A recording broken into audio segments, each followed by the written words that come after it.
dynamics of what happens when an actor that is as associated with action blockbuster filmmaking as Johnson is tries to switch it up and shoot for the love of critics and the Academy is fascinating to me. The Rock wanted his RDJ and Oppenheimer moment, where he shows that he can go from franchise movies into dramas and win the biggest prize in Hollywood, and he may have wanted it a little too much. Before I get into it, thank you for watching. It genuinely means a lot to me, and if you often find yourself watching my videos and haven't subscribed yet, now could be the time. Rock can't believe this little Rudy Pucciabroni has stolen all the Rock's signature moves. He walks like the Rock. He talks like the Rock. He's got the rock bottom, the people's elbow. I should probably... It tells the story of Mark Kerr, a two-time UFC heavyweight tournament champion and an important figure in the early days of MMA, whose career pinnacle in the late 90s and early 2000s also saw him working through an opioid addiction, overdoses, and, if this movie is anything to go by, kind of a train wreck of a love life. It may seem like playing an MMA fighter isn't much of a stretch for The Rock. Obviously, he's one of the most famous wrestlers of all time, and physically, he looks the part. But scratching the surface a little bit, the movie asks quite a bit from him that we haven't really seen before. Mark Kerr is definitely not The Rock's WWE persona. He's the farthest thing from it. Though obviously physically imposing and constantly on edge, the Kerr of Smashing Machine doesn't want to be perceived as some larger-than-life, deadly modern-day gladiator. In the early days of the MMA, when it was perceived by a lot of people as like a sadistic blood sport or a freak show, Kerr seems to want to buck that image. In the octagon, he cares about winning above all else, but in his dealings with the public and in business, he goes to great lengths to seem professional, mild-mannered, and polite. The most interesting thing the movie does, I think, is show us a man who is determined to seem well-adjusted and more or less normal in a ridiculously violent sport that's slowly taking everything from him, and is kind of asking him to be more of an over-the-top figure than he's willing to be. The Rock's Pain and Gain character may have thrived in the violent world of early MMA, but Mark is not that guy. And even though he wins a lot, he's struggling.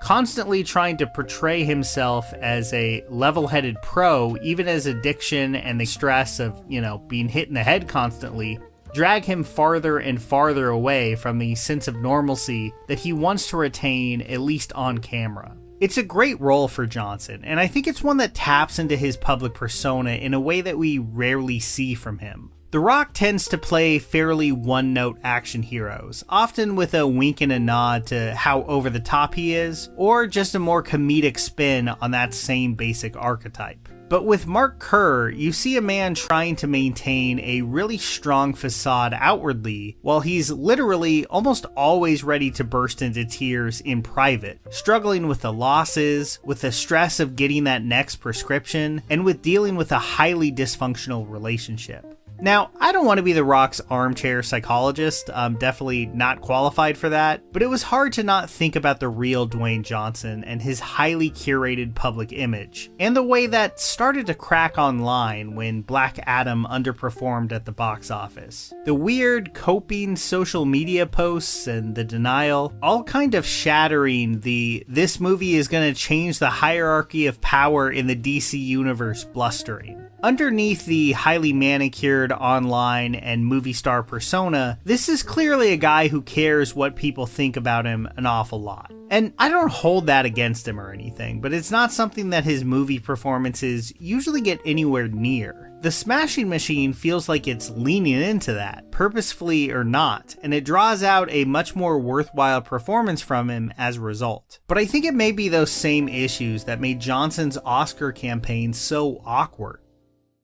Now, everything seemed to start off well enough. The Smashing Machine premiered at the Venice Film Festival, where it received a 15-minute standing ovation.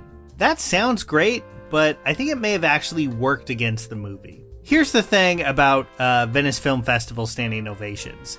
They're dumb as hell, and they seem to happen for everything now. In 2025 alone, 3 different films at Venice received ovations of 15 minutes or more, including a documentary that clocked in at over 20. It got so goofy that Vanity Fair even wrote an article on it with the headline, "Hold your applause, the tyranny of film festival standing ovations must be stopped," which described the whole thing as a standing ovation arms race. Dwayne Johnson, though, was seemingly amazed by it, and started to cry during it. Now, I don't want to be mean about this. The guy is allowed to cry when the culmination of a project that's clearly important to him lands at its premiere so well.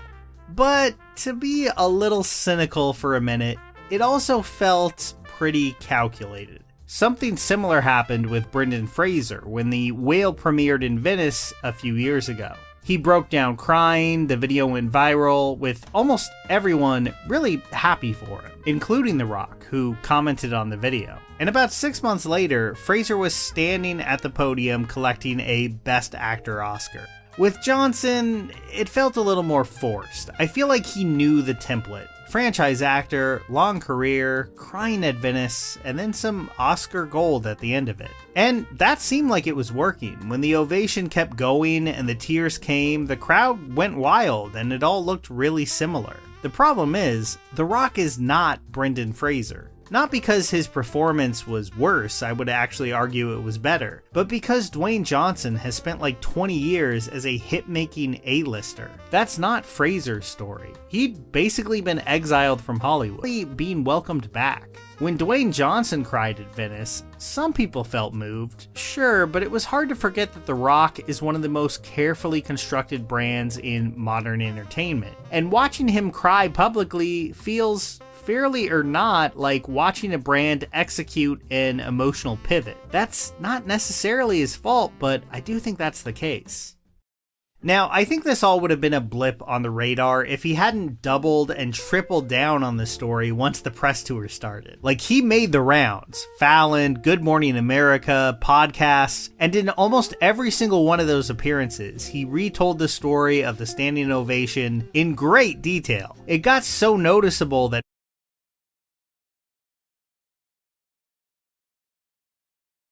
The Shining is my all-time favorite movie. And when Stephen King published Dr. Sleep in 2013, I was genuinely excited. A grown-up Danny Torrance dealing with his trauma from the Overlook Hotel? That's a premise with weight. So when Warner Brothers announced a film adaptation directed by Mike Flanagan, fresh off The Haunting of Hill House, I had real hope. This could work. A talented filmmaker, a solid book, and a legacy that demanded respect. Dr. Sleep premiered in November 2019 to strong reviews. Stephen King himself called it one of his favorite adaptations. Critics praised it with a 78% Rotten Tomatoes score. Audiences who saw it gave it a B+ cinema score. And I genuinely think it's a good film that understands what made The Shining resonate. But none of that mattered. Dr. Sleep opened to just $14 million against a $45 million budget. It finished its theatrical run with $72 million worldwide. Warner Brothers lost around $20 million. The studio had been so confident, they'd already hired Flanagan to write a prequel called Halloran. That project died the moment Dr. Sleep's opening weekend numbers came in. So what happened? How does a well-reviewed Stephen King sequel to one of the most iconic horror films ever made crash and burn at the box office? My back! Oh, my back! Dr. Sleep spent years stuck in development hell. Warner Brothers acquired the rights shortly after King's 2013 novel was published, but they couldn't secure a budget. The studio was juggling two Shining-related projects, Dr. Sleep and a prequel called Overlook Hotel, based on an excised prologue from King's original novel. Both languished for years, with scripts written but no green light. Then, in September 2017, Warner Brothers released It. The film shattered expectations, opening to $123 million and eventually grossing over $700 million worldwide on a $35 million budget. Suddenly, Stephen King was bankable again. Warner Brothers fast-tracked Dr. Sleep into production. By January 2018, Mike Flanagan was hired to rewrite Akiva Goldsman's script and direct. Flanagan was an interesting choice. He'd built his reputation on character-driven horror that avoided cheap jump scares. His Netflix series, The Haunting of Hill House, had just premiered to massive acclaim in October 2018, right as Dr. Sleep was finishing production. He'd also proven himself with Gerald's Game, another King adaptation that Netflix released in 2017. Stephen King praised that film heavily, which gave Flanagan credibility, but Flanagan faced an impossible task, and I mean truly impossible. He had to reconcile three separate, often contradictory sources: Stephen King's original Shining novel, King's Dr. Sleep sequel novel, and Stanley Kubrick's 1980 film adaptation that King famously despised. This wasn't just difficult. It was a creative tightrope walk that could easily have satisfied no one. And he came back and said, look, I actually really like this. Really? Yeah. So you had really one shot. Yeah. Here's the problem. In King's Shining novel, Jack Torrance is a flawed but ultimately loving father who sacrifices himself heroically. The Overlook Hotel's boiler explodes, destroying the building and killing Jack while saving his family. It's redemptive. It's about a man overcoming his demons at the last moment. King wrote it as a deeply personal exploration of his own struggles with alcoholism and fears about what that addiction could do to his family. Stanley Kubrick threw most of that out. In Kubrick's film, Jack is already unhinged from the start. There's no redemption. The hotel doesn't explode. Jack freezes to death in the hedge maze. The famous final shot shows Jack in a 1921 photograph, suggesting he was always part of the Overlook's dark history. It's cold, ambiguous, and brilliant filmmaking. King hated it. He spent decades publicly criticizing Kubrick's adaptation, eventually writing and producing his own 1997 miniseries to correct what he saw as fundamental betrayals of his vision. So when Flanagan pitched Warner Brothers on making Dr. Sleep, he faced an extraordinary challenge. The studio wanted a sequel to Kubrick's film, because that's what audiences know. But King's Dr. Sleep novel is a sequel to his Shining novel, not Kubrick's film. How do you make a movie that honors both when the author and the filmmaker fundamentally disagreed about the story? Flanagan's solution was audacious. He would acknowledge and embrace Kubrick's visual language and iconography, while also delivering the emotional redemption and character depth King wanted. He would bring back the Overlook Hotel that was destroyed in King's novel, but still intact in Kubrick's film. He would give audiences the fan service of returning to those iconic locations, while also finally adapting the ending King originally wrote for The Shining, where the boiler explodes and the hotel burns down. But King wasn't having it, at least not at first. When Flanagan first approached him about the adaptation, King had two non-negotiable demands. One, the Overlook Hotel would not appear in the film. It was destroyed in his novel, and he wanted it to stay destroyed. Two, the ending of his Dr. Sleep novel would be preserved. King was done compromising his vision for Hollywood. Flanagan pushed back. He pitched King on why returning to the Overlook was essential, and, crucially, he wrote a scene that didn't exist in either novel. A scene where adult Dan Torrance sits at the Overlook's bar and has a conversation with a ghostly apparition that looks like his father, Jack Torrance. In this scene, Dan confronts his trauma directly. He's offered a drink, the thing that destroyed his father and nearly destroyed him, and he refuses it. He chooses a different path. But I'm not. Flanagan showed King this scene and explained his vision. He wasn't trying to replace King's Shining with Kubrick's. He was trying to give King the ending Kubrick denied him 40 years earlier. By bringing Dan back to the Overlook and letting him symbolically live out the redemptive arc Jack never got, Flanagan could honor both visions. Dan becomes the version of Jack that King originally wrote. He faces the hotel's evil, protects a child, and destroys the Overlook by letting the boiler explode, exactly as King envisioned in 1977. King read the script and said something remarkable. Everything that I ever disliked about the Kubrick version of The Shining is redeemed for me here. Think about that. Stephen King, who spent 4 decades publicly stating his distaste for one of the most celebrated horror films ever made, gave his blessing to a sequel that not only acknowledged Kubrick's film, but celebrated it. Flanagan had threaded an impossible needle. He got the author to approve a love letter to the adaptation the author despised. The production moved quickly. Filming ran from September through December 2018 in Georgia. Ewan McGregor anchored the cast as an adult Danny Torrance, now going by Dan, working as a hospice aide and battling alcoholism. Rebecca Ferguson played Rose the Hat, leader of a cult that feeds on children with psychic abilities. Flanagan meticulously recreated Kubrick's sets, matching the production design down to the carpet patterns. The theatrical cut clocked in at 2.5 hours. Warner Brothers was bullish enough to move the release date forward. Dr. Sleep was originally scheduled for January 24, 2020, a notorious dumping ground for films studios don't believe in. In early 2019, the studio shifted it to November 8, 2019. Trades reported this as a vote of confidence. November was becoming prime real estate for prestige releases, not a graveyard. Dr. Sleep opened on November 8, 2019, in 3,855 theaters. It was projected to make $25 to $30 million opening weekend. Industry tracking looked solid. Early previews on October 30th brought in decent numbers. The film had a 78% Rotten Tomatoes score. Stephen King loved it. Mike Flanagan had delivered. And then the weekend happened. Dr. Sleep made $14 million. Not 25, not 30. 14. It placed second behind Midway, a World War II film that overperformed with $19 million. By Sunday, it was clear this was a disaster. The film dropped 57% in its second weekend to just $6 million. By its third weekend, it had plummeted nearly 70%. Dr. Sleep would finish with $31.6 million domestic and $72.4 million worldwide, against a $45 million budget.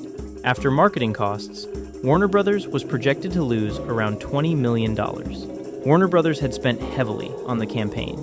Trailers played before It Chapter 2 and Joker, two of the studio's biggest 2019 hits. The marketing emphasized the connection to The Shining heavily. Posters featured imagery from Kubrick's film, The Overlook Hotel, Room 237, The Creepy Twins. Pitch was clear. This is a Shining sequel. But that approach backfired. Opening weekend audiences were 57% male and 74% aged 25 or older. This was not the young horror crowd that turned it into a phenomenon. Box office analysts noted that younger audiences simply weren't familiar enough with a 40-year-old film to care about its sequel. The Shining is a classic, but for Gen Z moviegoers in 2019, it wasn't part of their cultural DNA the way it was for older viewers. The runtime hurt. At 2.5 hours, theaters could only fit in 4 screenings per day in most auditoriums. Compare that to the 6 or 7 showings a 90-minute horror film gets. Exhibitors couldn't maximize revenue even if demand existed, and lengthy horror films rarely work commercially. Audiences want tight, efficient scares, not meditative character studies that happen to involve supernatural threats. Then there was the competition and timing. Dr. Sleep opened the same weekend as Midway, Last Christmas, and Playing with Fire. But the real problem was Stephen King fatigue. Pet Sematary had opened in April 2019 and made $113 million worldwide. Solid, but not spectacular. It Chapter 2 followed in September, with $473 million worldwide. Strong, but down significantly from the first chapter's $700 million. By November, audiences had seen 2 major King adaptations already. Dr. Sleep felt like overkill. The November release date also backfired. Horror films thrive in October, around Halloween. Dr. Sleep missed that window entirely. The weekend before Halloween was wide open. I don't know about anybody else, how anybody's going to feel about it, but for me, it was great to go back to the Overlook. Warner Brothers could have owned it. Instead, they released Dr. Sleep a week after Halloween, when the horror mood had passed. The move up from January was supposed to signal confidence, but the November slot was simply wrong for this type of film. Ewan McGregor's lack of box office pull didn't help either. He's a respected actor, but he's never been a tentpole draw. His presence signaled quality to critics and older audiences, but it didn't drive younger ticket buyers to theaters. Compare that to the star power It Chapter 2 had with Jessica Chastain, James McAvoy, and Bill Hader. Let's be honest about what genuinely horrifying sequence involving a child's murder. But most of the film is Dan Torrance quietly helping dying patients, attending AA meetings, and forming a bond with a young girl named Abra. It's somber and reflective. That's not what audiences expect from a Stephen King horror sequel. The film works precisely because Mike Flanagan understood the assignment. King's novel is about healing from childhood trauma and breaking cycles of addiction. Flanagan leaned into that. The third act return to the Overlook Hotel is fan service,